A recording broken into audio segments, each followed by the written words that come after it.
ఈ హాల్లో అంటే నేను వాళ్ళ గురించి ఏదో చెప్తున్నాను కాదు, కానీ ఇది నిజంగా జరిగిన సంఘటన అనమాట. వాళ్ళిద్దరు ఎవరో కాదు, కొమ్ము తిరుపతి అని స్వప్న. వాళ్ళిద్దరు కనుక లేకుంటే ఇలాంటి సంఘటనే, సేమ్ సంఘటన ఒరిస్సా బోర్డర్లో, ఒరిస్సాలో ఉన్న వాళ్ళు మనకి హైదరాబాద్ వచ్చారు. ఎవడో కారు లేకపోతే ఎక్కింది, ఆ పాప వెళ్ళిపోయింది. ఆ పాప మిస్ అయిపోయింది. ఆ అమ్మాయిలాగా ఒకటే 2 సున్నాలు చెప్పాలని గుర్తు లేదు, వెళ్ళిపోయింది, మిస్ అయిపోయింది. మిస్ అయిపోతే వీళ్ళిద్దరు బాగా పోరాడారు, తిరుపతి అను స్వప్న. అప్పుడు ఆ పోరాటంలో నేను మహేష్ కూడా పోయి మేము కూడా కంప్లైంట్ ఇచ్చేదాకా కూడా మనం జస్ట్ వెనకాల అంతే. పోరాటం అంతా కూడా చేసింది వాళ్ళ, అంటే ఆమె వెనకాల ఉండొచ్చు, కానీ తిరుపతి మాత్రం ముందు నుంచి ఫస్ట్ నుంచి ఉన్నాడు.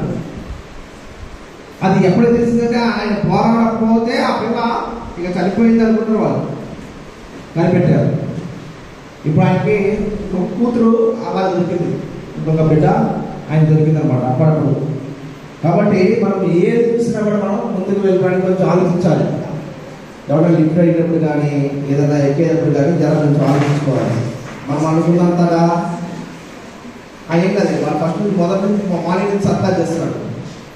అర్థమవుతుందా? నీ పక్కన ఉన్నవాడు నీ అన్నైనా నీ తమ్ముడైనా అనుమానించాల్సిందే, అనుమానించాల్సిందే.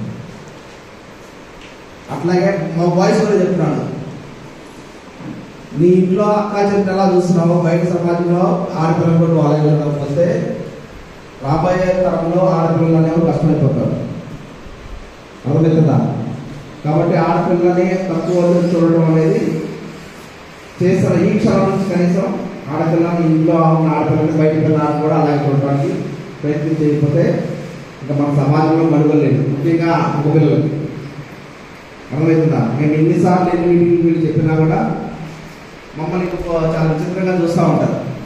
ఎందుకోసం అంటే మగజాతికి ఉన్న పేరు మా మీద పడిపోయింది, మా ముద్ద పైన. మేము ఎన్ని మాటలు చెప్పినా మా వైపు అలాగే చూస్తారు.